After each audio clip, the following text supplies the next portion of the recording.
Tuning you in now to the LBX show with your host, Brandon Wiley.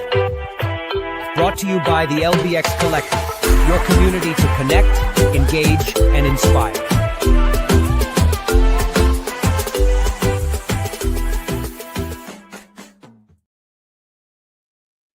All right. Well, welcome everybody to the LBX show for November 30th, 2025. I'm your host, Brandon Wiley, and I hope all of our US-based listeners anyway, had a phenomenal Thanksgiving day this last Thursday, and you've worked off all of your food comas and made all of your Black Friday purchases, because we have a packed show filled to the brim with IAAPA headlines lined up for you today. So first, we'll dive into a brief news you should know, just to cover a few things that we don't talk about a little bit later on the show.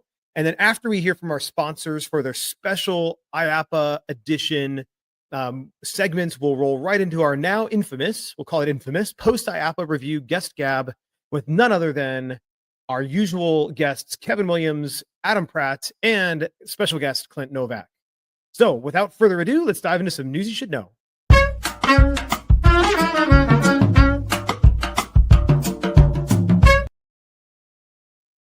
All right. Well, yes, we are back from IAAPA Expo. It is, oh man, I am finally have my voice back. I think I got it back. Well, sort of, it's not 100% there, but I finally got it back for the most part, like just 2 days ago. So very, very excited to, man, just review everything from the last week. It was so good to see so many people, both longtime friends and making new friends, meeting new people, seeing everything new that was on the show floor. And it was just a whirlwind 10 days that I was out there in Orlando, whirlwind week of IAAPA Expo, from all the conferences, all the conference sessions to the trade show floor to running booths and everything else that was involved. It was just absolutely phenomenal and exciting and exhausting and everything else in between. So anyway, that being said, the LBX Collective Speakeasy was an awesome, fun success. So there's a couple of different photos. We had some great drinks poured. And we had a point where we couldn't fit everybody inside the speakeasy. So people were cycling in and out and hanging out in front of the booth as well. And it was just a really good time. People getting to meet other people who didn't know each other. And that's exactly what we want to do with the LBX Collective here, right? Is not only to provide this type of information and news to you, but also provide opportunities for you to meet other people that in the industry that love everything about this industry. And so, as you can see, just scrolling through a bunch of different pictures, had a phenomenal time meeting all of you. Some of them are friends that have been listeners. Others are listeners that I've never met before and have now become friends. And it was just an absolute phenomenal and fun time. So thank you guys so much for coming out and supporting the Speakeasy and hanging out with me every time. And we will definitely continue this whole thing the next time. And also had a chance to hang out with all my former FEC committee on Saturday night before the expo started. And it's like a little alumni night. And so always a really great time to see both people I had a chance to work with, and then also people who were on the committee before me and committee after me. And so it was a really great time as well. So thank you so much for putting that on, Monica. I really appreciate the initiative there. All right. One other thing, because I don't talk about IntelliPlay too often here, but I am the CEO over there. And we were awarded an IAAPA brass ring for best new product in the applied technologies used by facilities category. And so that was a pretty cool thing that happened on Tuesday. There's some press that went out about it. It is hanging out here right behind me for a little bit before it goes to our headquarters when I visit our headquarters in Columbus, Ohio in January. But it gets to hang out with me for a few weeks in between now and then. But anyway, that was pretty exciting. So if you're not familiar with IntelliPlay, you can check us out. You can find us, Google IntelliPlay, learn all about it and why we want a brass ring. All right. The next thing, last thing I wanted to talk about here on the news you should know is there was an announcement made on Monday or Tuesday. I think it was Monday before IAAPA Expo started. And it basically was from the IAAPA Foundation. And the Ripley's Believe It or Not World Entertainment Grant was created for people with disabilities, and it's designed to support and facilitate successful professional careers for people with disabilities throughout the global attractions industry. And it was being awarded through the IAAPA Foundation, and it comes from a grant that was funded by Ripley's Believe It or Not World Entertainment. That's a $50,000 donation that they put in to start this grant and to start this area. And basically, it's designed, they say, to remove barriers and enhance professional integration for both individuals currently working in the attractions industry and also those seeking to enter or re-enter the field. It will be used for three primary areas: the purchase of necessary tools, resources, and equipment, the creation of essential physical accommodations in the workplace, and specialized training, which may be for the individual with a disability or for the people who work with them directly. So pretty cool thing. Awesome that Ripley's has stepped up to put forward that donation. And so if you know anybody or you are somebody who has a disability and is interested in learning more about the grant, or you are a facility that works with those people or want to be able to accommodate that more, reach out to the IAAPA Foundation, go visit their website and learn a little bit more about how you can apply for that grant. Well, that wraps up our news you should know. Coming up next, we've got two quick back-to-back segments from our sponsors, specifically talking about some of their new products they had on the show floor. And then we'll go right into a very, very robust IAAPA Expo review guest gab.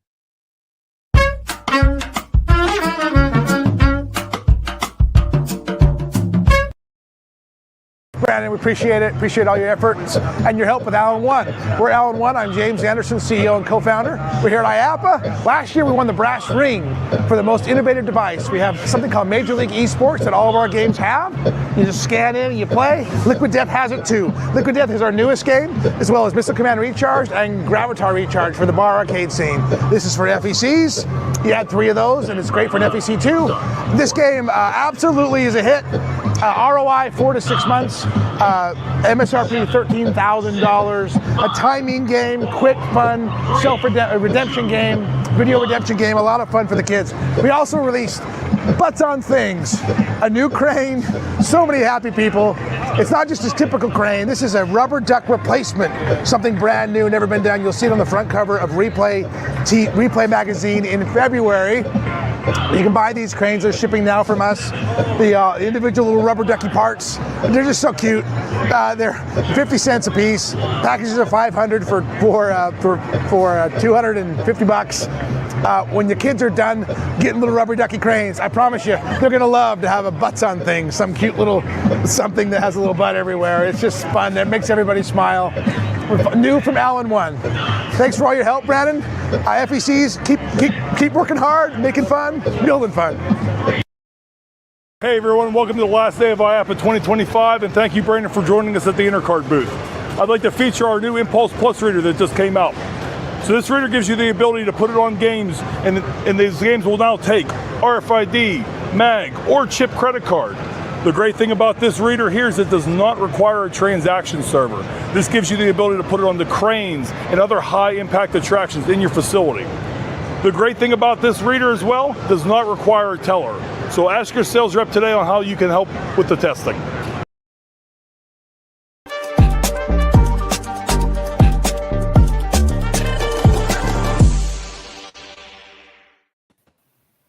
All right, well, welcome guys to a crazy packed guest gab. Yeah.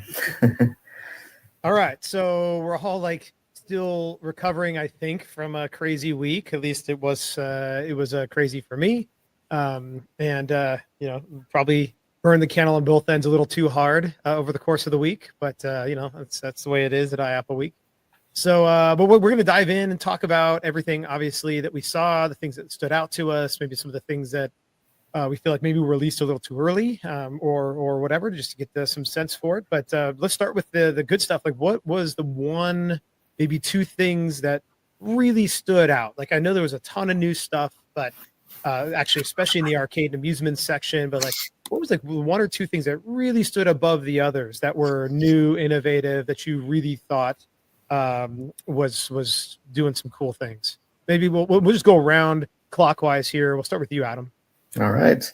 The one that came to mind was the Dark Escape games over at the ABS Company's booth with the miniature escape rooms. And when I first heard about those, I was kind of like, okay. I mean, I had actually never been in an escape room before, but probably what I understand, they usually don't have good replay value. But while standing there and hearing Keith from ABS talk about the response, it's like, oh, these make a lot of sense in any area that has a lot of tourists who aren't big repeat customers anyways. And since it's an experience, it's very memorable. That'll tie memories to whatever venue where it's found, cruise ships and other tourist trap spots.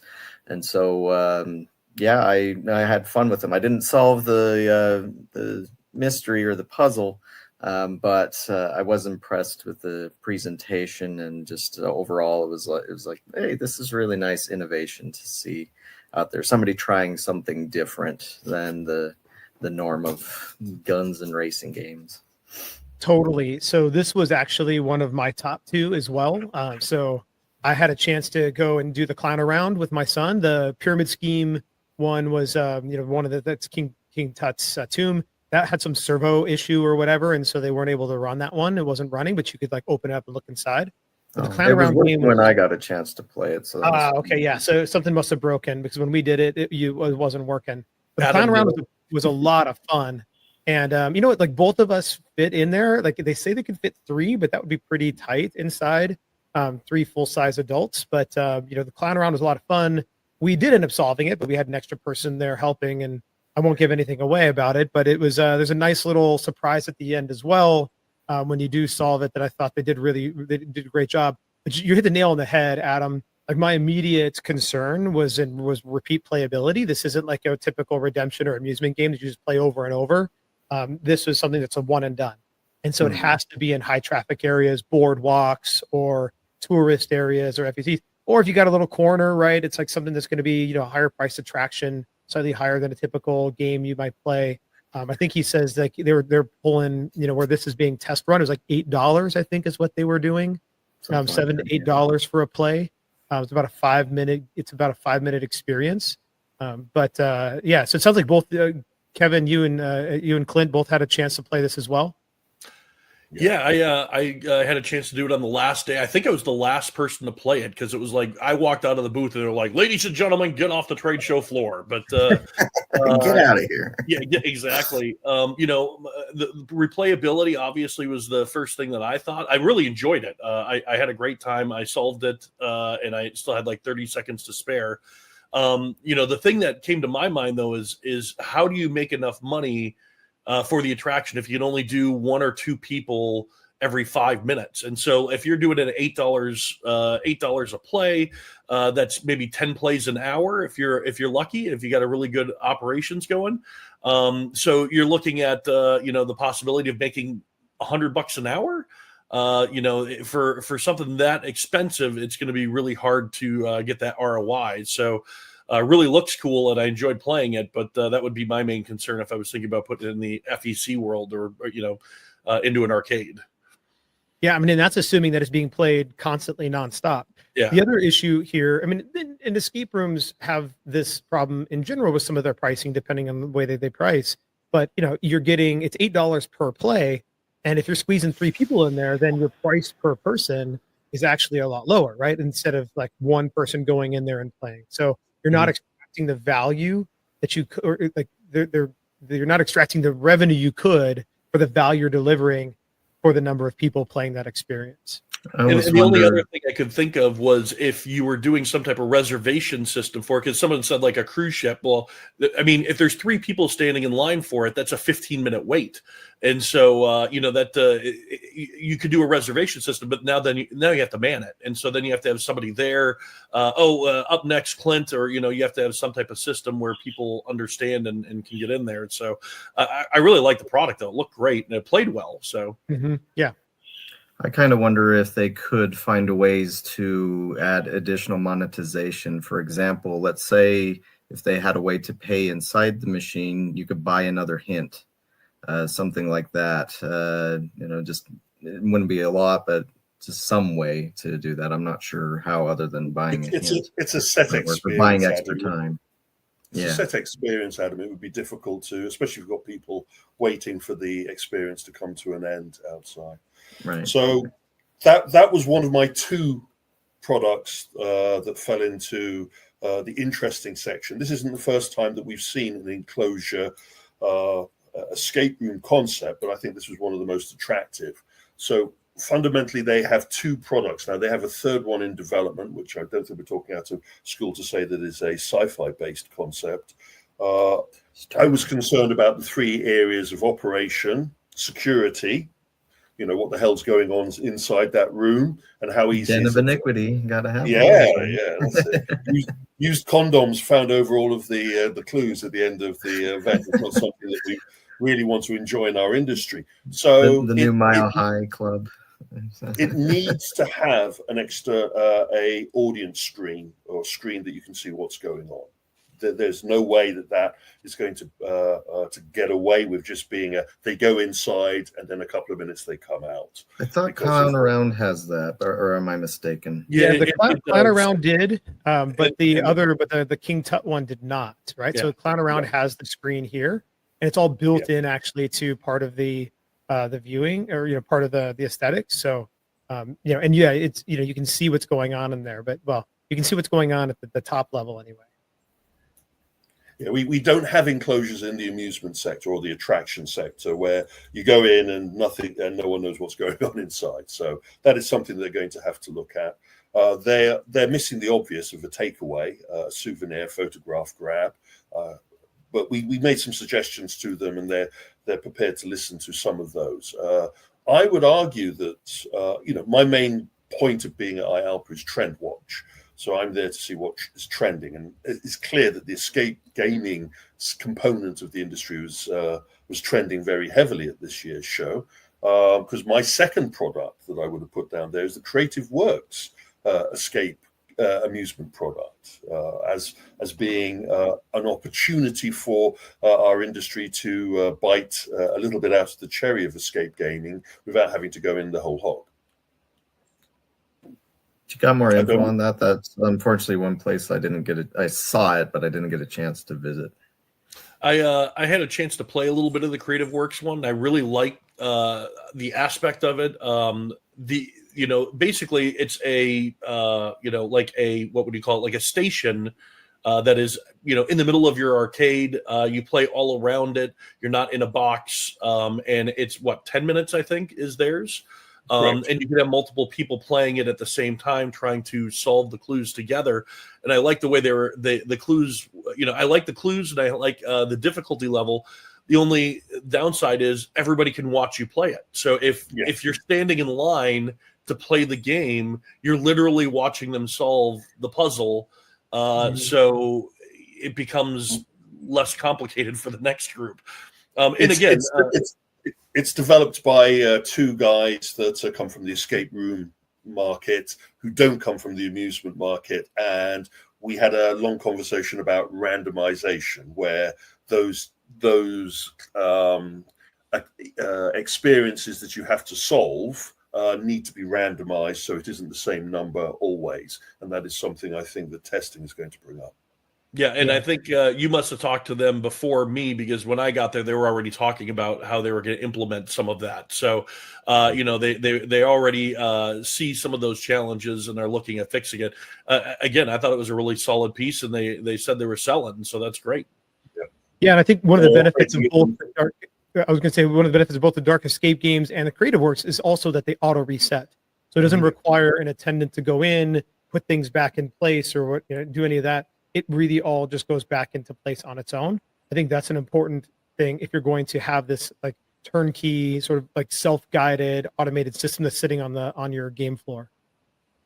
It's interesting that we can see so many of these kinds of approaches. We had the Creative Works product. We had the Dark Escape product. We also had the X Cube at the show. So many people got a chance to see that digital escape room and mission room approach. And there were other examples there. There was one booth that had escape rooms in a box. Like there was just like a box, and you had to solve all the puzzles just like at a table. So it was interesting.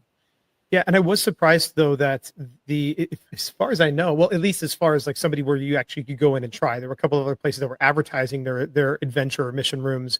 But I was surprised that X Cube was really the only one that was there promoting their specific model, right, of mission rooms, their whole set, right? Like X Cube I really see as a competitor to Time Mission, like almost a direct competitor. They're really trying to sell their product versus like try to build their own thing like a level 99.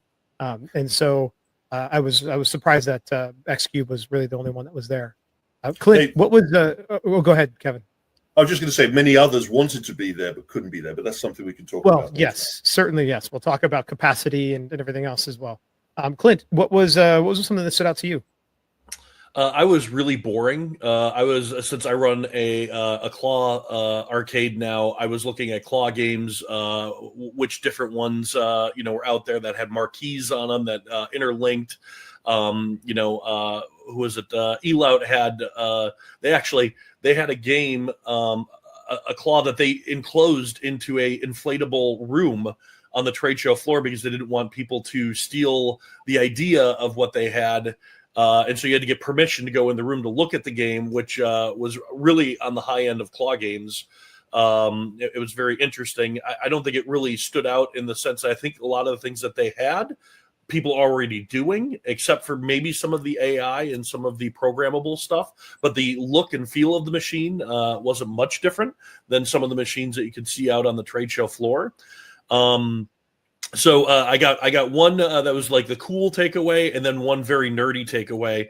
The pixel floors are something that were popping up all over. Not a new concept. It's just a lot of people are putting their spin on it. And so, this is probably year 2 or year 3 of the pixel floors.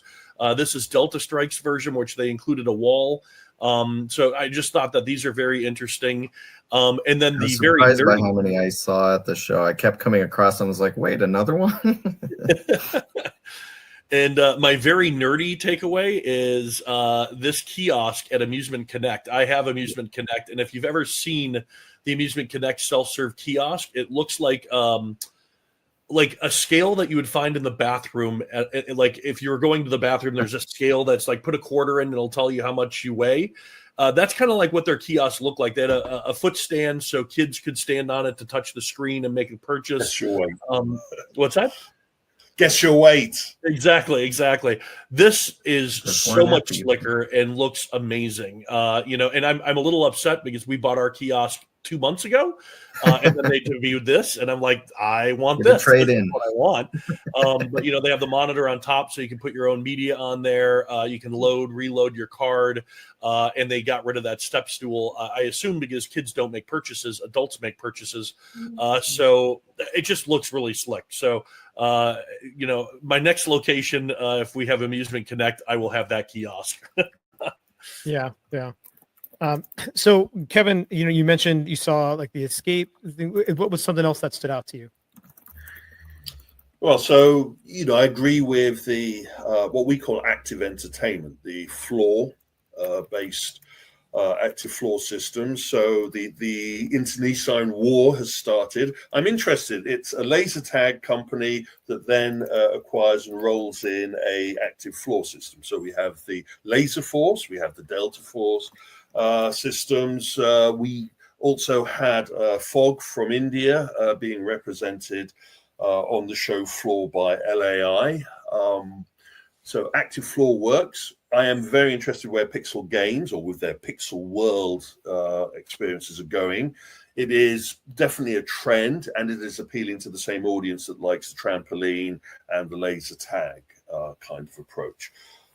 Looking a little bit. No, sorry, please. Just really quick, I'd also throw in, if you guys saw the Vex Party Dash, that what was interesting to me about that was it was essentially implementing the same idea as these Pixel Games ones, but because they used actual LED panels, they're able to have everything fully animated. But when I first came across it, they were playing a game that was exactly like what all those Pixel floors were doing, like Hypergrid and Delta Strike. Go and touch the blue ones as diamonds, avoid the red squares, step on the green ones. Exactly the same, but actually had detail to it, almost like an old NES game. But then it has that extra versatility thanks to all this stuff. And so that was another thing that's interesting to me, but also interesting in the fact that it's being able to step up with what these other Pixel games or LED Pixel games are doing. Yeah, and that's the point that Clint was making, which is, this is the 3rd year of this type of technology being on the show floor. So we should be looking not at the tech, but where it's going.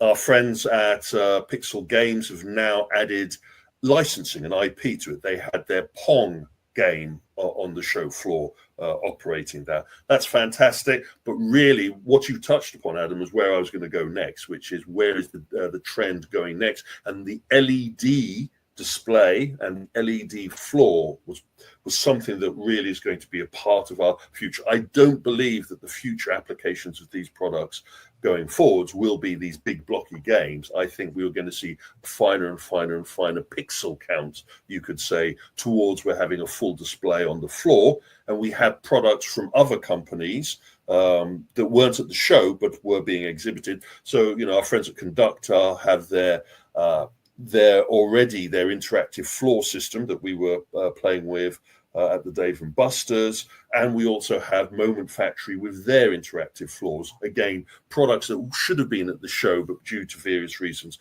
couldn't have made it, but points towards our future. Yeah, completely agreed with that. I mean, Vex, their Party Dash is really, I think, the direction where things are going. Same thing, you know, with the augmented games, you know, Moment Factory's augmented games, and then Conductor's Arena. And like that is like what you can do with the gameplay, what you can do with the visuals, even when you're not playing, is so much more alluring and enticing too, because it can bring you onto the floor versus these games. You know, I think what Pixel World was trying to do is they're trying to take their same technology and just apply it in different formats. The Pong game was really difficult. The reaction timing was not good. I've played Moment Factory's augmented games before. And they have a Pong version, and it's super smooth, very easy. The thing scales, and or with the Pong, you're moving, and it's like delayed, and then the ball is coming at an angle, and people were missing it on a regular basis. The other one that they introduced was this side slope. They call it the pixel slope. I played that one. I thought it was one of the worst experiences I've ever had. That's a insurance problem to me. Oh my gosh, people are going to roll their ankles. I'm in pretty good shape, and I felt when I got off that, I was like, oh my gosh, my ankles are sore. My son liked it, so maybe I just need to be like 30 years younger or something. But he had a lot of fun, but he was like felt like it was like kind of doing parkour. He was jumping around. But I definitely didn't enjoy this, and I think it is going to create insurance issues. While I was standing there having the conversation with the guys, we had two people go in and come out hobbling. So I don't like that. What they are doing is they're emulating a product from another company that has that kind of sloped environment with lasers, and they have carpet in their environment rather than melamine floor to bounce off of. I think that one needs a little bit more time in the oven if they're going to do that. Their shooting gallery version of their concept wasn't operational, so I have to really focus on what they did have there that worked. I think they're going to have to work a lot harder to stay relevant in this ever-changing warscape. I think all we need next to complete it is to have the VR plank stuff back, but with LED tiles, and so you have to jump from plank to plank and try not to fall over and die. Oh my gosh! Well, we do have that. We do already have that. Valo Arena gives you that experience. If you want. True. Mm-hmm. But I guess that does bring to mind that you were talking about the trend and where things are going. I think InnoWise with their Cubix platform has really been ahead of the curve on this, because it's a very similar idea, but they by using projection mapping are accomplishing the same sort of thing, but in a much more gamified, much more detailed way. And I could see them down the road, that floor that they have, it doesn't move, it rumbles, but that could easily integrate like the Vex style LED panels inside of it at one point, and then probably do a ceiling too, and then they have a fully immersive game room like that that is able to work without the shadows and things like that. So I could totally see it going in that direction. Yeah, there's a lot I like.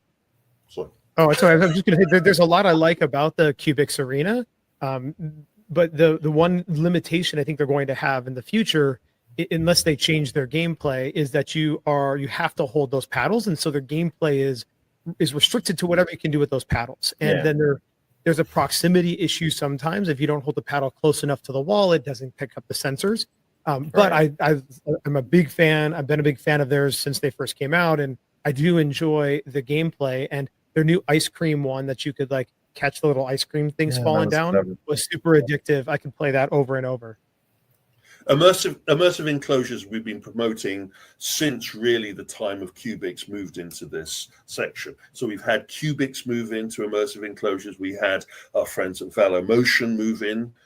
Both of them are sort of going through the growing pains of understanding what the audience wants. I can tell you from the information from the show that there are another 6 different immersive enclosures, some not using projection, which is going to be interesting, that are going to be hitting us next year. And then that part of the market, I get a strong feeling, are going to usurp from another part of the market that we can talk about in a minute. Yeah.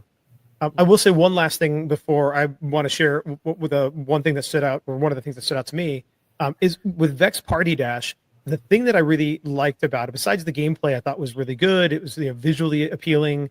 It doesn't actually take up that much floor space compared to some of the other floor games, which was, you're squeezing 4 players in here in quite a small footprint, which I thought was really interesting.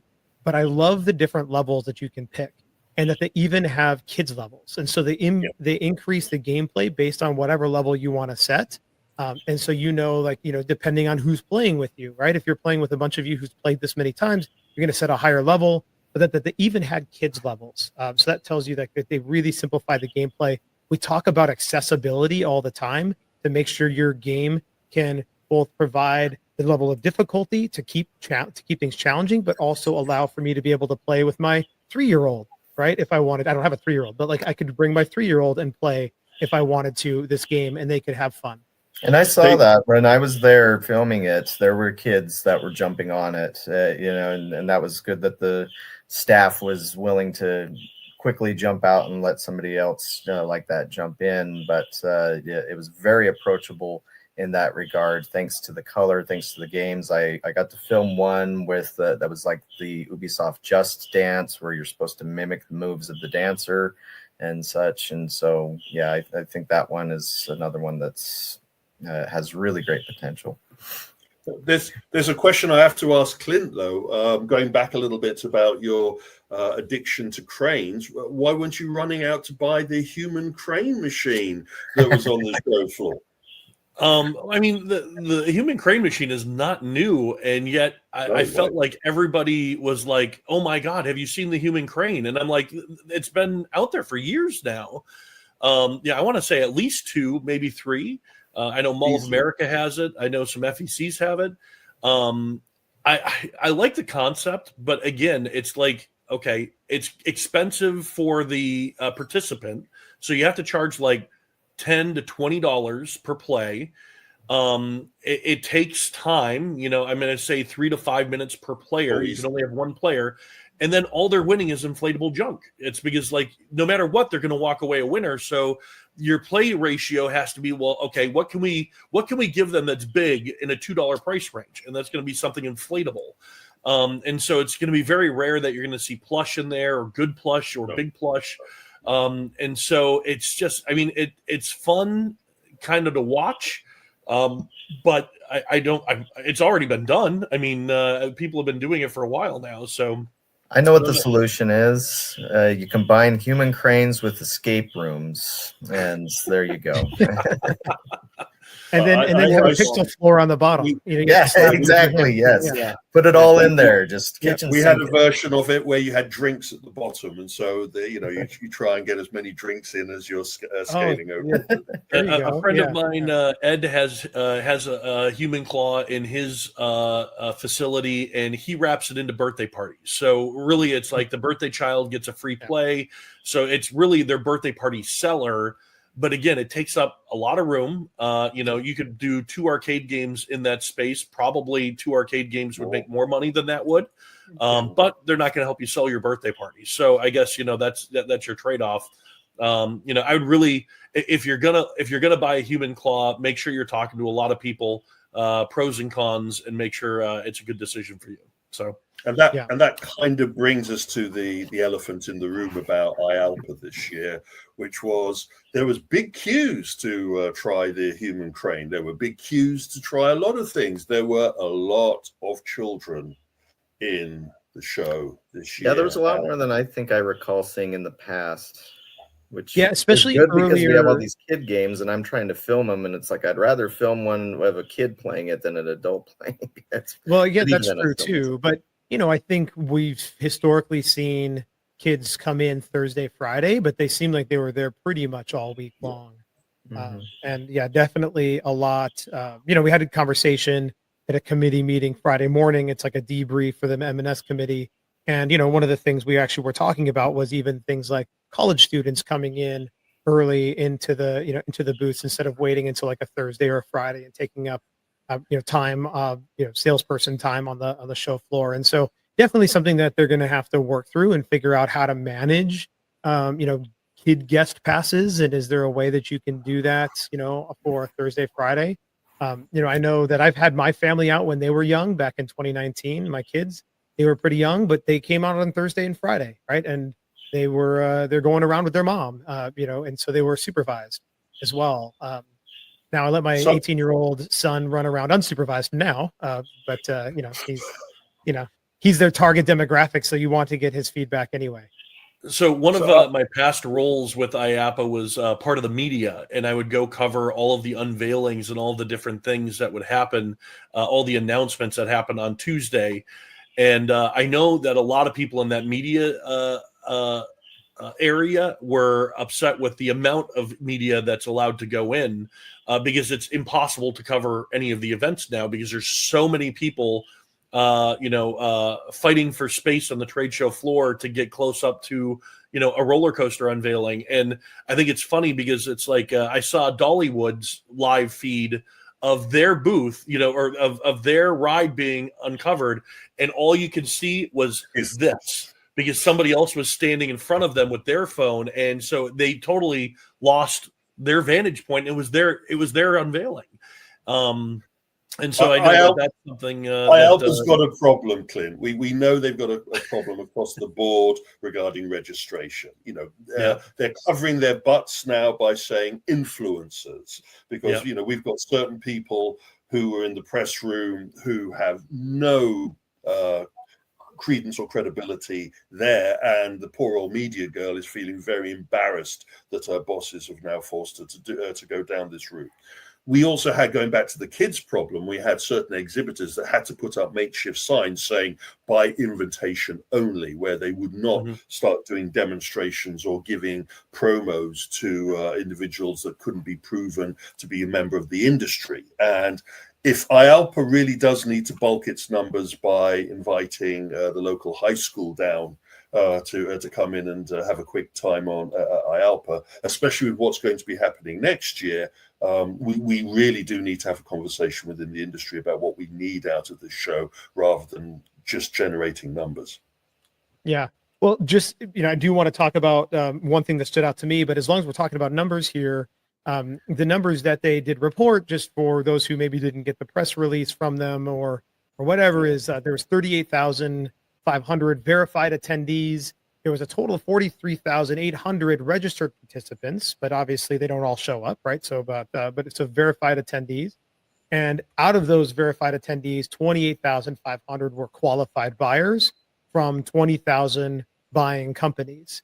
And so they talk about 100 countries. Okay, well, whatever. That could be like one person from Nigeria walking the show floor, and that's a country. But so there's 1,100 exhibitors on the show floor. Obviously, for those who were trying to get on the show floor and couldn't, it was a sold out floor by like June. So it was really early sold out. Actually, might have been sold out by May. If I could just put this into perspective, they're saying 37,000 verified attendance. Sorry, let me say that 38. This is against 37 last year. So to be exact, 38,520 against 38 and 6. I wonder who that 6 was. This is interesting numbers if you would see the major uptake, but we're not seeing that major uptake other than this what we're discussing now, which is too many children on the show floor. So again, we've got serious questions about their validation process, especially as some of us were getting double dipped with our cards being read more than once going in and out of the operation, which is interesting because how, you understand how people come into the show, but there's no badge scanning apparatus there. There's not a member of staff standing there counting. If you go to Amusement Expo, there's a member of staff that will actually try and grab your ticket going in and coming out. Here, you just walk through the door after you purchased your ticket. So how are they defining the verified against the people who registered? Yeah, my understanding is that the verified are those that have been printed versus that they were actually picked up at a counter.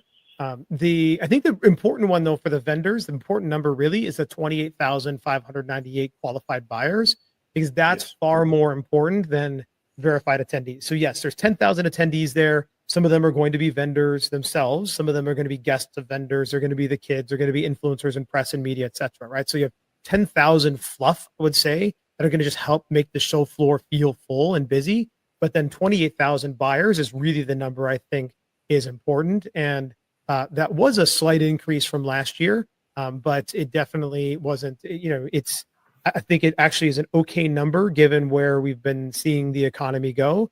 Clearly shows that there's still an interest to make purchases, an interest to buy. The fact that there are vendors who were turned away, and there was a wait list of over 100 vendors that wanted space that they couldn't go. And so I think that also says that the industry is still strong as a result. The elephant in the room, though, is international attendance. There was a major lack in some areas of international attendance. People that we had seen at IAAPA Europe didn't make the trip over. A number of Canadian major attendees didn't make the trip over to this. So I think that's the elephant in the room that no one wants to talk about, which is the one impact away from the financial impact that we're all experiencing. They could actually chart that there was an impact from international attendance. Yeah, because I had heard, I spent a lot of my time, most of my time in the games and arcade pavilion and talking to a few vendors. A word that was constantly used was weird. And it was because of how the packs of people seemed to be moving through the show. Because at least I was standing in the Raw Thrills Betson booth when the show opened. And usually that's one of the first booths to just get absolutely jam-packed with people, but it didn't. Instantly, it took it some time, like it was a slow curve up. But I had several people commenting how it seems like there's just these big packs of people just kind of moving through the show and these odd things. But I'd also heard about the international side, although the only one that I had heard really brought up was Middle Eastern customers seem to be lacking this time. But definitely seems that way. Yeah, anecdotally. Yeah, for sure. Yeah. I was surprised how many Asian operations actually did make the trip to the show. Oh, yeah. So, yeah. You're quite right. Middle Eastern or MELEC, Middle East and North Africa. Definitely we saw some European and Asian. The reason for the weird flow this year that many people didn't realize is that the actual gala launch took place in the North Hall. So everybody was percolating down from the North Hall rather than on previous years. The gala reception start is always at the South Hall. And that caused confusion and having to have us walk through the whole of the exhibition floor before it's opened to get to the gala. Someone hadn't thought that through. There were a number of, shall we say, rookie errors made by the current team. And I know there's going to be a lot of soul searching and navel gazing, especially with what's going to be happening next year. Yeah. Yeah. Obviously, next year being an expansion to the West Concourse, there's a lot of logistics that are going to need to be ironed out there. But the one benefit to at least the vendors that want to showcase is that they will likely be able to get in. And typically it's not the old dogs, right, that are not getting their space allocated. It's the new ones who are creating new things, bringing new ideas and innovation to the table. They're the ones that are being left out of the show. So I am excited for what we are potentially going to see next year, in that I think we'll see a lot more new products, innovative things coming into the show floor, because a lot of these companies that have just been relegated to wait lists or outside, where IntelliPlay, the company I'm with now, was outside. You're relegated out there where your traffic is about, a fifth of what you would normally get if you were on the show floor. I'm actually surprised that, because we all remember before the pandemic, they had tents and they were greatly expanding the tent space outside to accommodate this. And I'm kind of surprised that they didn't do that this year, just because of that huge demand. Yeah, money. But yeah, we had to build, would have loved to have had a tent, but we actually had to build a canopy over the top of our booth just in case it rained. And we had a raised floor, again, just in case it rained, so that we could keep people. Now, the canopy ended up being a benefit because of the sun was just beating down. It was incredibly hot this year for Florida at this time of year. But, look, it was a great show for us. Not going to disparage it, other than the fact that I'm looking forward to the expansion of the West Hall. As difficult as it will be logistically, it will be a better opportunity to bring new things to the show floor that we haven't been able to see because they've been on wait lists. Right. Buy scooters for next year. Hey, yeah, exactly. And then just hop off them when somebody tells you not to ride it on the show floor, and then turn a corner and hop back on. All right. So the one thing I wanted to talk about, because I really, really enjoy this. Like, I've been a fan of what Lasertron has been doing with their Krazy darts. They started with their axe throwing, then they went to Krazy darts. Now they have Krazy arrows. This thing was a fucking blast. This thing was so much fun. I used to shoot bow and arrows when I was younger in archery, and so I was into it. I haven't done it in a long time. These are not fancy, amazing compound bows or anything else, right? They're fairly recreational. They've definitely done the right selection, but the gameplay was great. Once they taught you how to, a quick little overview, they taught you how to, pull the string back, but then where to sight. Once you sight, it's pretty right on. It was pretty fun, and I really enjoyed it. And it's they won a brass ring for it, which they deserve. So here's the full. If you back out, here's the full space here. When you buy the system, as in the same way their Krazy darts, same way with their Krazy axe, you get all the seating, the tables, and everything else. Like, it comes like fully, competitive socializing ready, which is great. You're not just buying the single attraction. You're buying the whole system to allow you. There's a fuller view, right? And there's actually a table behind me that's included as well, like a bar top table for you a standing table. So it's all that you see here, plus another table, so you could accommodate like 10 people playing, at once. So this was what stood out to me as far as, really innovative. We've seen Nerf arrow things before, and other like foam dart things. Like, there's the one that it wasn't on the show floor this year, but the one where you like are shooting the arrows at each other, but it's like foam darts. That's obviously why it's not on the show floor anymore. Not appealing. But yeah, this is phenomenal. This is definitely axe throwing 2.0. This has a strong ability, but it also points to a trend, the other major trend that we saw on the show floor this year, which is competitive socializing. It was writ large now. I know there's certain members of the trade association that balk at us even discussing competitive socializing, but they can't hide from it. Lasertron, pat on the back as always. They have worked out the best way to offer a competitive socializing turnkey solution, and many others are now following their lead by including the seating arrangements and the touch screens. We had, along with, shall we say, the axe throwing and the darts.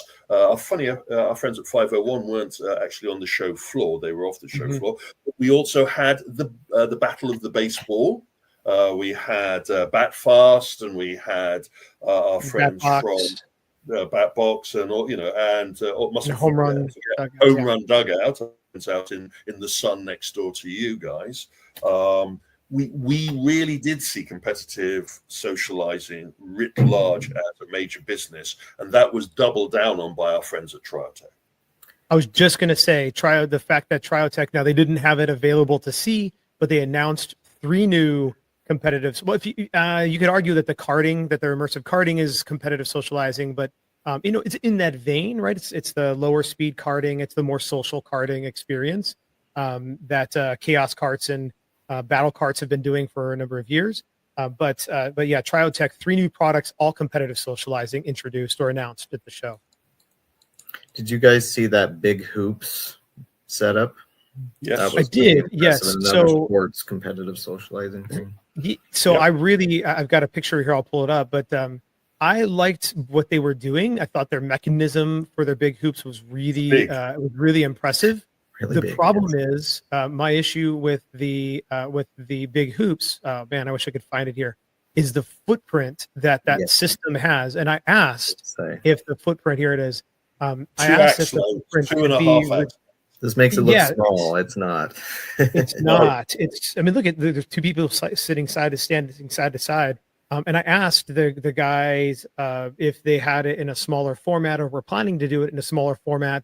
And frankly, they were super dismissive of it. They said, nope, this is we're only willing to sell to people that have the space. We think our product can justify the square footage, and this is all we're going to do. We're not going to be interested in anything smaller.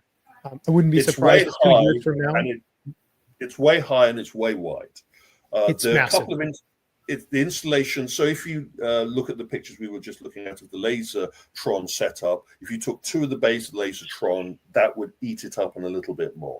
It would also be much higher. These guys have installed this system at, funny enough, axe throwing facility that removed 3 of its axe throwing lanes and put one of these in, and seen great numbers. This machine has great curb appeal. It is quite fun to play, and it fits perfectly into the competitive socializing area.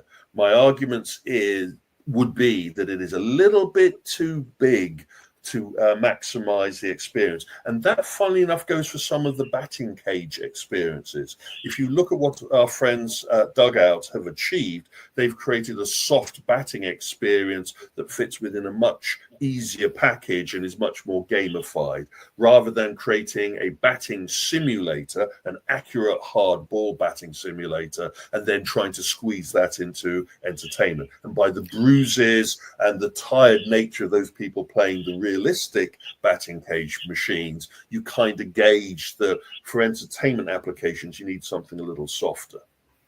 Now, I'd note for people that are just seeing the photo of this big hoops here, what makes it extra impressive is that the hoop system, the backboard, which is on that gantry, I think that's what you would call it technically. What happens is every time you make a shot, it changes its physical position, and that can be at an angle, it can be back and forth and such, but also it has 2 backboards and they will spin around. And so one side has a larger hoop, which is easier to make shots on, and then the other side has a regulation size hoop. And it's very impressive to see that when you make the one hoop, it spins around, moves to a different spot, and now you have to use your skills to hit that other one. And so for people who are really into basketball, really into that competitive aspect of it, I mean, it's a fantastic draw. It's just I don't know what the price on it was. I figured it was among those if you have to ask, you can't afford it sort of things. In addition to, if you have to ask, you probably can't fit it in your facility. But still, for those places that can put one of these in there, I could see where it's just massive appeal. It's something that could draw people to come back. Yeah. Go ahead. From a PC standpoint, looking at this, and I'm like, it sounds like a fun experience, but again, you could put 4 basketball games next to each other, which would take up the same amount of space 4 people can play, and you're going to make way more money with just those 4 than you would with the giant skill-based one. And so it's like, what is the market? Who is it that it wants to buy or use it? Because I feel like Dave and Buster's or Main Event and stuff like that, it's going to be harder to justify the space for an experience that you can get on a much more compact and a much higher throughput. So does that NBA experience still exist at Disney Springs? Because maybe that's who it was for.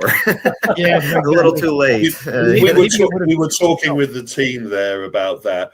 They don't feel that they need IP on it, but just to reiterate, the NBA experience at Disney only lasted 11 months, and that's been replaced now by a level 99 facility, which we never got round to visiting because we were just too busy at the show. Competitive socializing, Clint, offers 3 bites of the cherry. It offers the players playing the experience, the players sharing drinks and food while playing the experiences, and the audience appeal, which really the amusement equivalent to that. And I argue that there's some, especially from Unis, they've got some really good digital hoops games machines out there. They don't have the same panache, the same curb appeal. So this is like axe throwing in the sense that you're buying it for a half hour or an hour and playing it Okay, never mind. So it's like a Top Golf suite or something like that. So you got it. Yeah.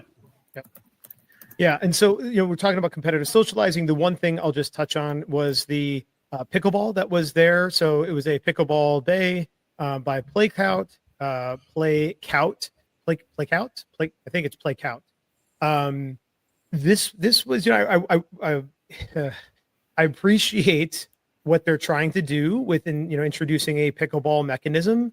But the actual, they need to work on the gameplay still. It was really difficult, and I play pickleball every once in a while, so I'm not amazing at it, but I'm also not a novice.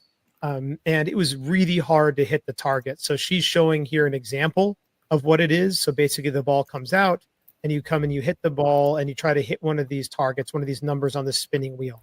And there was you can do side by side, you can do 2-player mode, and it was really difficult. So the ball would come out, would kind of bounce. Now, to be fair, maybe it's because it was on carpet, so the ball wasn't bouncing as much as it would have on a harder surface. But the bounce was really low, so you had to come in really low to try to get it up. And as you're coming in low, you can't aim and target. So like balls were going everywhere. I think, I was watching 2 other guys play it as well, and I think they maybe hit the target 1 time out of 15.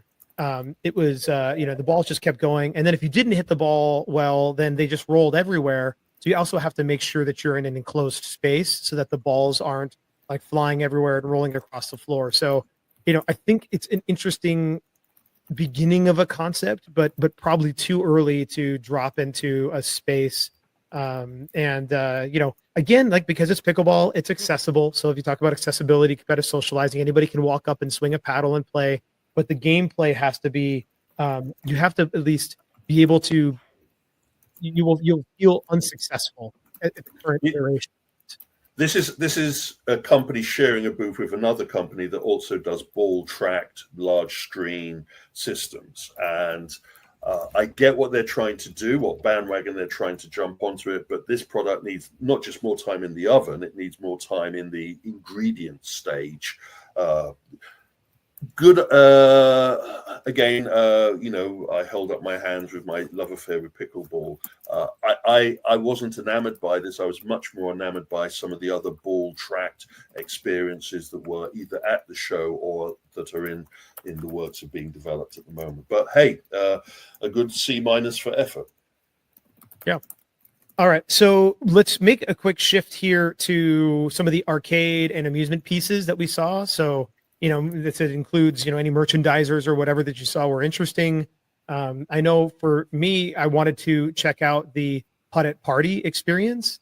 And, it was interesting, right? So it's basically taking skee ball, but putting a putter and a ball in your hand. I think one of the things that I appreciated about it was the auto shoot of the ball. So the ball popped out, came, and you could then, roll and hit it. And so I did appreciate that. I took a swing as hard as I could at the ball just to see what it would do. It seemed to be just fine. Like, it went inside the glass and bounced around quite a bit, but it didn't seem to have any impact or breakage, because that immediately that's what's going to happen. People are going to come up there and try to swing as hard as they can. Didn't seem to hold up okay.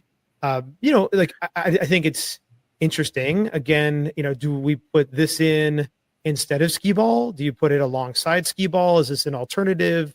I'm not sure where it's trying to fit in the overall mix. This isn't competitive socializing. This is a pure redemption game.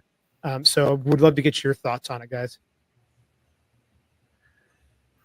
I've got a photo from another angle there if you want to show that. But so that metal bar is there for a reason, to stop the super swing nutter killing the people behind them. Right.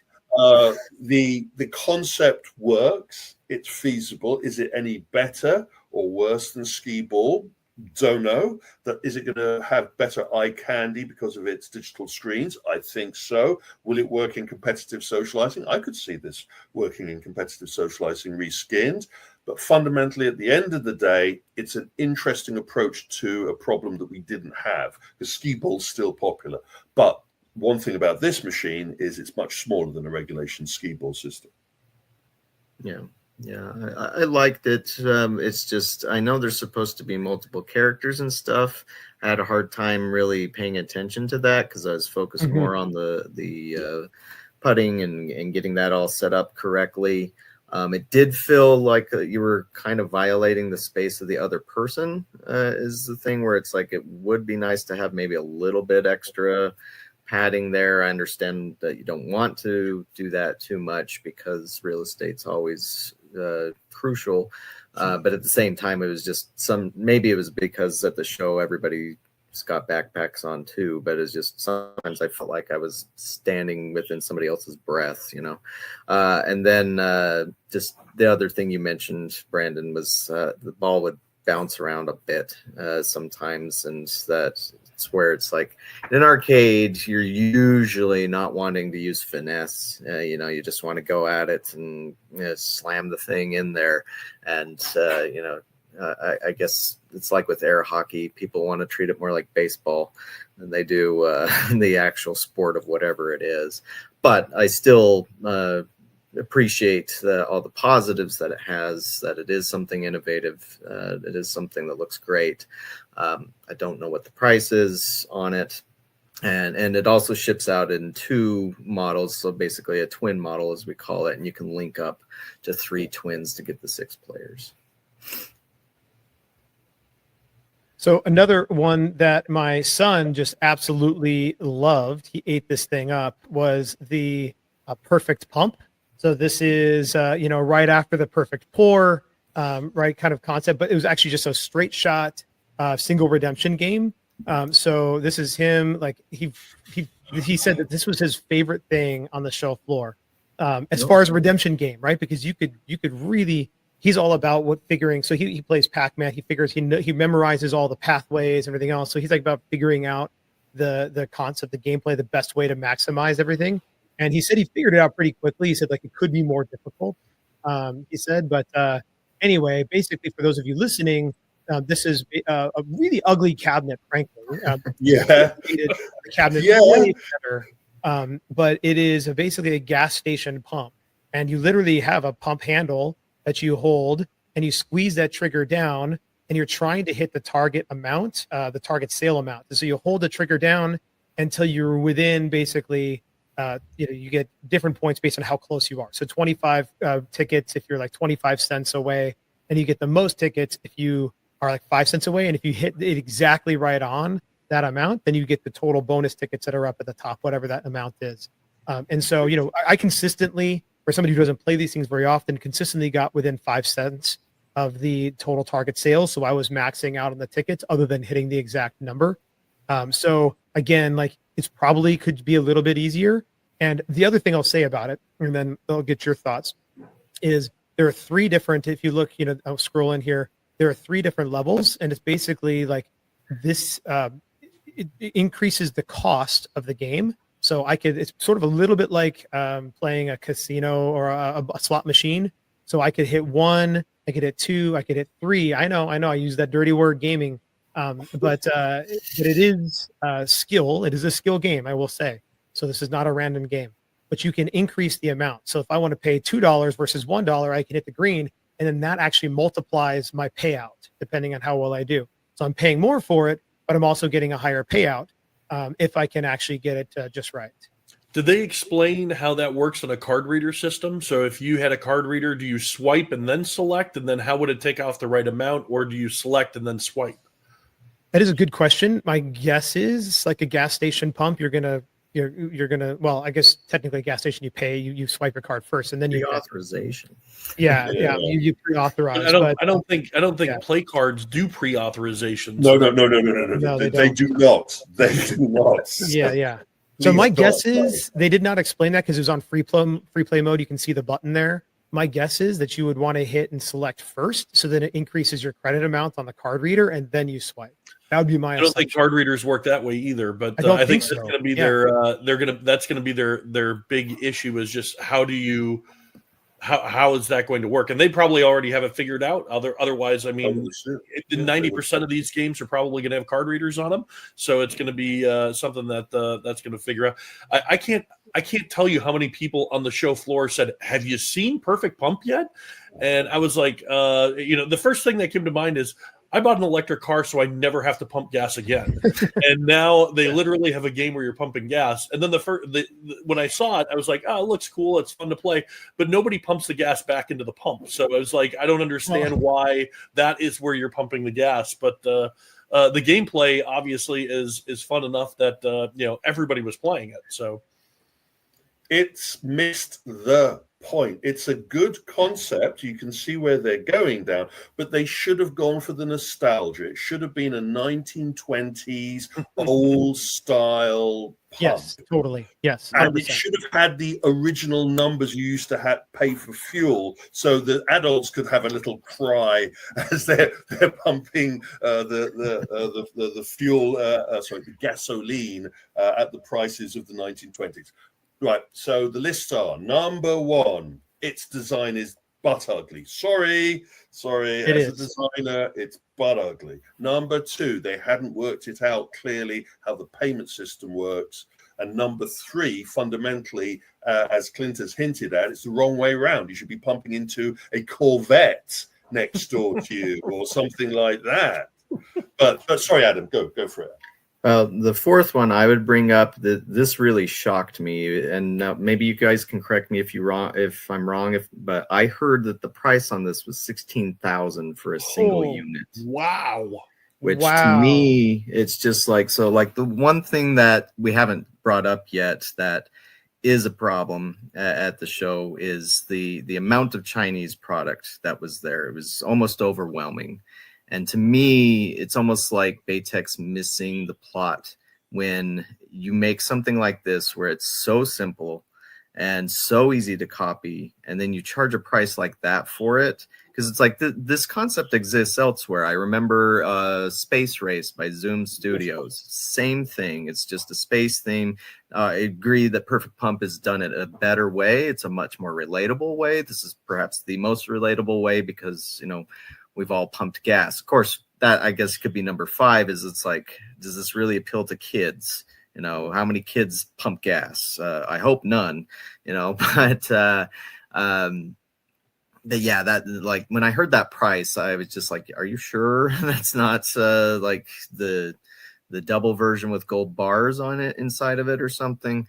So hopefully they can bring that down, because it's like everybody looks at that and you're like, there's no way that there's this much cost in there. And how did it cost them that much in R&D to put into that? No. So I don't know, but I mean, yes, I do enjoy the application of the idea, because it's like I think we've all done that ourselves when it's like, oh, I should only spend $20 on the pump today, and so it's like I get that, but it's like also like Clint brought up, there are fewer people now that are going to be relating to that than there used to be. Another thing, and this just came to mind, is New Jersey and Oregon don't even allow you to pump your own gas. So it's like you got 2 states out there where I don't, are people going to be excited? Like, have they ever pumped their own gas before? I mean, maybe it's like, hey, I can finally do it legally, and so. When I go to New Jersey, it pisses me off because they won't let me pump my own gas. I'm like, I do not want to sit in line and wait for somebody to pump my gas. Like, I do this everywhere. Okay, well, actually, now I have an electric car, so I don't pump my own gas anymore. You can pretend. Pumping electrons. It was an interesting concept. We look forward to seeing how it gets redeveloped based upon all the free feedback they've just got off of the show floor, and also where they're putting all those gold bars inside. Hopefully, they'll find another machine to put them into. Yeah. Liquid gold. So I'll say one of the most absurd and like funniest things on the show floor that I saw was the zebra. So you know you ride the zebra, and I don't know why it's now loading. I'll turn off the audio there. Rushing catch. The game mechanic guy was absolutely absurd. You basically ride these animals around. It was a lot of fun. It was tiring. Again, my son said he really enjoyed this one as well. As you can see, he's getting into it. You have to He needs to get out more. make the animal move, and then you lasso another animal, and then it pulls you forward to the next one. So some really interesting gameplay, and actually the visuals were pretty solid as well. So anyway, I could see this being just kind of an absurd, funny one on to add into your game mix. What were your guys? Did you guys get the chance to try this one? No, I watched a lot of people doing it. Horse racing game from China, number 23. I think I have to put this down. Great ace. They always have their finger on the pulse. They've looked at all of the Chinese horse racing games, and they've compacted it into this model. Whether it will work within our market will be an interesting one to see. It was at IAAPA last year, and it also did capture a lot of good attention. And so, yeah, I think it's a great piece, just with Ace in mind, because they've been, I'd say they're about number 3 at this point. You have like Eunice, you have Wallop, you have Ace now, as far as the hierarchy of Chinese companies and quality goes, because Ace has a lot of their games carried by other companies such as Coastal Amusements and Amusement Source International. It's just, as I was standing at their booth and just kind of observing, it's like that the one problem Ace has is consistency. Because just standing there at their own booth, they had their Cruise and Blast Fast and Furious Clone Racing Extreme there, where graphically it was fantastic. It was almost spot on with what Raw Thrills does. Not quite, but like 60 frames a second, didn't look janky at all.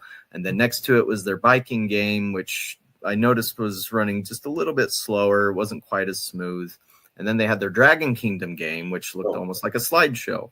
Yeah. And so it's just like, you guys I don't know if they have different teams, if they have like high schoolers for team 1 and then experienced guys for team 2. But it's like, you guys got to work on getting that consistency figured out. But then, of course, there is the other elephant in the room of how much of this is undercutting bigger established manufacturers like Raw Thrills and Bandai Namco, and of course Bandai Namco, who's I've got part of their booth behind me here, leaning very hard into Chinese games at this show for the first time, as opposed to relying on their Japanese development teams. And so it's an interesting shift in the trends. Clint, I see you've got something on cue here. What was you? Yes, I would say that. Okay, I'm going to go backwards then. This was a game that I was looking forward to when I saw like it was Back to the Future game was coming to the show floor. I was like, yes, and then I played it and I was like, okay, this is just fidget spinner. With the Back to the Future overlay, and I think they even missed the mark on the Back to the Future overlay because they just had like a generic voice being like, "Nice job," or "Oh, you went too fast," and it was like, why do you not have like Doc Brown, like "Great Scott" and all that, all the classic lines that you would hear from the movie? I didn't see it in person, but I did see it in somebody's video that when you did get on the bonus, there was like a bonus video that played showing you like a scene from Back to the Future of the DeLorean in the mall parking lot or something like that. So I think it looks really cool. And if you're a Back to the Future fan, you'd get excited about it. But I really think it could have been, much better, especially since it even says Doc Brown's on the bottom there. I just noticed that now. So why not? Yeah. I mean, Doc Brown's 88-mile-per-hour challenge is what. Yeah, why not take some clips from the movie and just play those? Very minimalistic branding, and it raised questions. There was a couple, and I didn't get any good pictures of these, so I don't have them here to put up there. But some of the coin pusher games, there was a Spider-Man one where you were flinging the coins, so it was like you're web slinging the coins. I thought that was kind of fun, and I did end up spending way too much time just playing that game. And De Niro, Adam, That was Andamira, wasn't Yes, it? so Andamira has Spider-Man and they have Star Wars. I would say some of the coin pushers get too complicated in the sense that, like, especially if you're building towers and stuff, it's like sometimes, and I even seen like some of the gamer, the arcade people online. Power's going out. Some of the game people They're online coming to get you, Clint. Yeah. Some of the gamers online were playing some of the coin pushers, and even them, after spending what I would say is $20 to $50 of free play, still didn't really figure out how to play the game. So I think some of the companies are getting too complicated in how, if you can't spend like $5 and not know exactly how the game works, nobody's going to read all of the stuff. So you're never gonna get that. But I will say, finishing off, my absolute favorite game that sucked me in, and I ended up playing like 10 times, was the puck game, the Hot Wheels puck game, where it would deliver a puck and you fling it down to try to get it, and you're moving your car up as you're doing it. So it's a spin-off of old classic carnival game, and I think they did a really good job. Had a great presentation, and not a crazy footprint. So I think that would be a fun one. And they won a brass ring, I believe. It did win a brass ring, yeah. And you can connect them together, right? So that is like when you talk about the Midway Carnival games, like you can connect them together and have like a Midway Carnival game type experience as well. So yes, I definitely enjoyed that game. The one that another one that we tried out was the Spin City. Basically, almost a direct ripoff of Sissy Fox, this experience, except for the fact that they totally missed the mark. It was way poorly implemented. Sissy Fox is way better implementation. The big one was the fact that the ball was like rock hard. Sissy Fox is like actually like a bouncy like rubber ball, so it's like you can really slam it and roll it and move it and everything else. This was really hard. It hurt your hands to hit it and roll it, and it was hard to really move because it was so much heavier. So definitely trying to be like a redemption element or redemption piece, where Sissy Fox is more like active play. They haven't really created that redemption element. They're more like CSE type active play experiences. But they were trying, I think, to redemptionize here with the Spin City, but I think they missed the mark on this one. It was an extra game. When I played it afterwards, I was like breathing heavily. It's like, oh my gosh, that was tough to have to play. I'm surprised they would do that for kids. Yeah. Luckily, Sissy Fox has got their own other products in the market. I really like a lot of what Sissy Fox does. Yeah, I was very unhappy with Unis when I saw that product. But did you see their Jump Master? Yeah. It's not the way to play the game, guys. I mean, I understand that it's a business and you want to try and jump on the bandwagon as fast as possible, but don't borrow directly so blatantly, or else you'll have a visit from the IP police from IAAPA. Did any of you see the G.I. Joe game? Yes. Yeah, and actually that was one of the more talked about ones. Now, I unfortunately don't have any photos of it here, but the presentation of the cabinet certainly drew attention. Since we don't have a photo of it here, imagine a giant artillery cannon attached to a seat in front of an arcade screen. Taking up space. Right. But stops people in their tracks. I mean, overall, for a twin cabinet, the footprint doesn't seem to be that bad. But the problem that they're going to have, my concern about it is that they obviously I think they just got the license for G.I. Joe a week before the show. So the software was actually something else, like the original Chinese game. Yeah. Right. And so like the gameplay had nothing to do with G.I. Joe. Now, what I'm hoping is that they do more than just slap some G.I. Joe characters on there, because in the gameplay, there are some elements which could be G.I. Joe. Granted, I haven't seen G.I. Joe in 35 years or something since I was a kid. But that still there I don't recall there being dragons and things like that in GI Joe, and the software was buggy. On top of that, I was playing it in the middle of a boss battle. It just suddenly pops up with the screen, and then the boss disappears, and then I'm playing in the middle of a level again, and then it's kind of all over the place.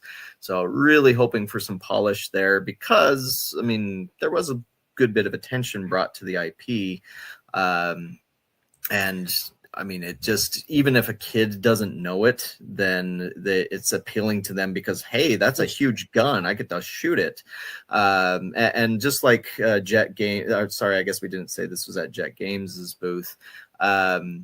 Just like their other games like Mega Shot, Quick Shot, and the new Giga Shot that was there, they always have, it's all powered by an air compressor, and you have different modes, such as normally when you're firing, it's firing the big artillery shell, but sometimes it turns into a machine gun, and so that's a little bit of a surprise. Overall, a better thing than I got out of Back to the Future, just like you were saying, Clint. I'm glad I kept my expectations low for Back to the Future, but that was another thing that came to mind with this show as far as licensing goes. Is it's like our industry is still a little bit, it's I think missing the mark, because we're trying to appeal to kids, and we keep making these games that have no appeal to kids at all. No kid cares about Back to the Future. As Gen Xers, millennials, sure, we all know what that is. But I just can't imagine a kid, like I have a 9-year-old daughter, she doesn't know what it is. If she was to go to an arcade, she wouldn't go to that. But it's like our industry is not chasing IP that's relevant to the youngest generation. There's nothing from, say, Bluey or Roblox or Labubu or any of these things that are really relevant to them. And maybe it's because those who are designing the games are just like, I would have liked to see this when I was a kid. But it's like, that's not how we're supposed to really be going about it if we want to stay ahead of the trends. Yeah. It's like the Wizard of Oz wheel we saw at Amusement Expo, right? So they didn't even go, and granted, look, it's price point too, right? Kevin, you alluded to that, right? When you held up your fingers. Yes. Yeah, it's price point, but they could have done Wicked instead of Wizard of Oz, and that would have been much more aligned, but more expensive IP, right? Yeah. So the old man, we're suffering the old man syndrome. We keep on talking about it. We had some very deep discussions at the show. The old man syndrome. Who is involved in the design, development, and commissioning process for the current gen of amusement? With the G.I. Joe, no old man from the Western amusement industry was involved in that other than the IP, because this is a Chinese product that they saw when they went to AAA show a couple of months ago. They liked the look of it. They worked out how they're going to bring it over. They brought it over. It played well. Then they had to think how they're going to wrap it. And this is a problem that many of us are worrying about in the sector, which is we have a good product, but we need to wrap it with something because we don't think the current game design is suitable for the market. And the old man syndrome is, oh, I know, let's wrap it with Simon. Let's wrap it with Back to the Future. And you know, you look at the Wizard of Oz and you grab them by the shirt tails and go Frozen or anything else other than the Wizard of Oz. What's wrong with you? Oh, but it worked for Stern. Yeah, that's a pinball. That's not redemption. And now certain investment companies are asking the questions, who are the R&D teams within these operations? Because if we're going to give you enough rope to hang yourself to use a very expensive IP, who are the developers here? And now we're beginning to see, I'm not sure how many of you are aware that certain R&D teams have been broken up and have taken on new executives recently with some of those Brandon, I have something on my screen that could be relevant to this. Because there is one company, so Alan One did get this right, I think, at least from the impressions that I heard at the show. When I was standing at their booth, there was one of those college students that was mentioned previously who came across it, and he was so happy, so excited. Now, I had never heard of Butts on Things, but apparently it's an artist from 2016, was working at Starbucks, started drawing little butts on other items like pineapples and coffee cups and stuff. And he's turned it into a big business, and he's licensed it out. And so Alan One working with Eunice, has rebranded their toy box cranes to do butts on things. But on top of that, they actually have the toys. And so this is the same material that's used to make rubber duckies. But now you can get the butts on things drawings as an actual item that you can collect. I think they have 17 of them. They'll probably have more. They're also supposed to have larger versions coming out next year. Like here's an example of one that's a roll of toilet paper with a butt on it. And even if you squeeze it, it made a little fart. Then you also had, here was inside the machines, all the different items like think of s'mores, mushrooms, hamburgers, watermelons, donuts, all Pizza, that stuff. yeah. And so it's like, might seem silly and immature to those of us who are older, but for kids, I mean, I saw multiple times, I wasn't over there a whole lot, but every time I was there, there was some kid that got drawn in by that and was happy to see it. And so it's like, that's something that collectability, attainability, fashionability. This is what the merch is now. I know, going back to Clint's comments about Elon, they had the security guards outside, their inflatable, Castle of Solitude that they had created. Fortress of Solitude, thank you, to show off their new concept. Oh, sorry, Kevin, you can't go in there because we need you to sign an NDA. Goodbye. And then suddenly someone shows me the picture of what it was in there, and I'm going, are they joking here? What it is they missed out on the current. Yeah, you got the flyer. Oh my God, you showed it. Oh, if they try to hide it at EAG, I will print that picture and drive it past their booth. The issue here is just because you missed where we're going now with the new generation crane machines, and that was a big talking point at the show, how many people are looking for the latest crane machines with the latest collectible merch. That is our future. But our industry is a little bit unhappy that it's missed the wheel on that one. And I think we're in a point where if they don't catch up and play nice with everybody, someone's going to eat their lunch. All right. So I want to go around one more cycle around, like a hot take. One last takeaway from the show. As we kind of wrap up this guest gab segment here. So we'll go in reverse this time. We'll start with Kevin.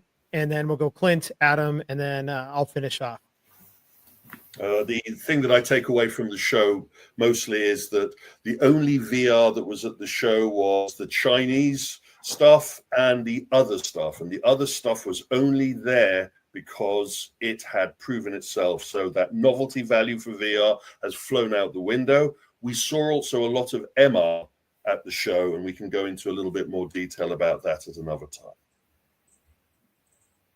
All right, Clint, what's your hot take? So if you go ahead and share my screen, I think you'll see what I was concentrating more on than games and plush, and that is people connecting with everybody. I love seeing getting in touch with everybody, taking selfies with everybody, seeing Kevin, seeing Brandon. I missed Adam, sorry, but just getting a chance to see everybody at the show. That's the thing that I really enjoy about all of these things, whether it's this or the FEC Summit or Amusement Expo or Amusement 360, is just getting to network with everybody. So I was buying claw games, so I was immersed in all of the different aspects of claws, whether it's merchandise or the claws themselves. So awesome. Adam. Yeah, for me, I was mainly in the games and arcade pavilion almost the entire time exclusively. There was a lot of product to see. I don't recall seeing quite so many new products debuting at the show. As Kevin mentioned, there was a very noticeable decline in VR, and I think that's being replaced by other items that are more affordable and better potential revenue generators. And whether that's crane machines or even kiddie rides to a degree, interactive kiddie rides are slowly making their way up there. But when it comes to the arcades, which is what I usually focus on, I notice that they're still looking hard into the simulator style experience, something that you really cannot reproduce at home, which still is just as important now as it was when we really started doing that back in the 90s, and just finding new ways to apply that.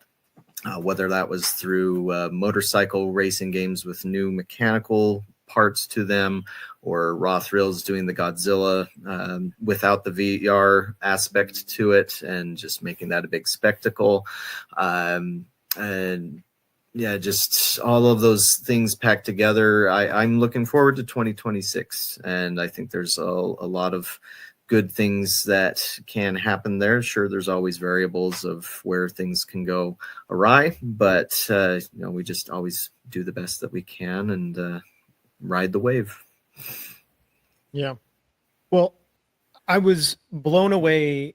We kind of knew going into it, we've been talking about the level of how many new things there were going to be on the show floor this year compared to last year. But just I was impressed, or maybe not impressed, but excited about the level of experimentation that is happening on the show floor, but happening within these different products. And you're seeing legacy products, attraction manufacturers, people like Amusement Products, or all the laser tag groups, or Creative Works, or tech, right? These are legacy. They've been doing the same types of attractions for years, decades in some cases, and they're beginning to make shifts to more social competition, more active play, and other things that they're just beginning to experiment in different areas.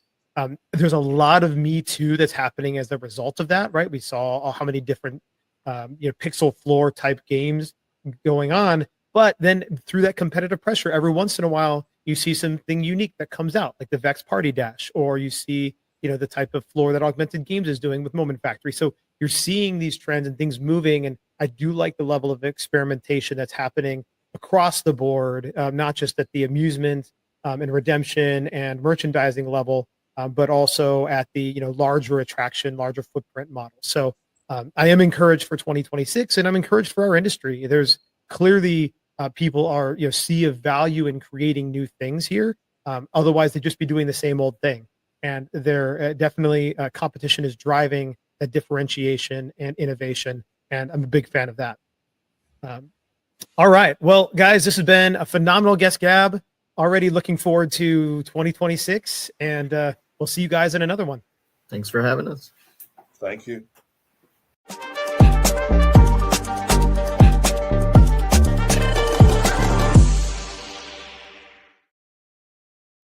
All right. Well, that wraps up our show. I hope you all enjoyed Leftovers this week, and really hope you'll catch Sound Off number 100 with Kevin Williams on Tuesday, this upcoming Tuesday, December 2nd.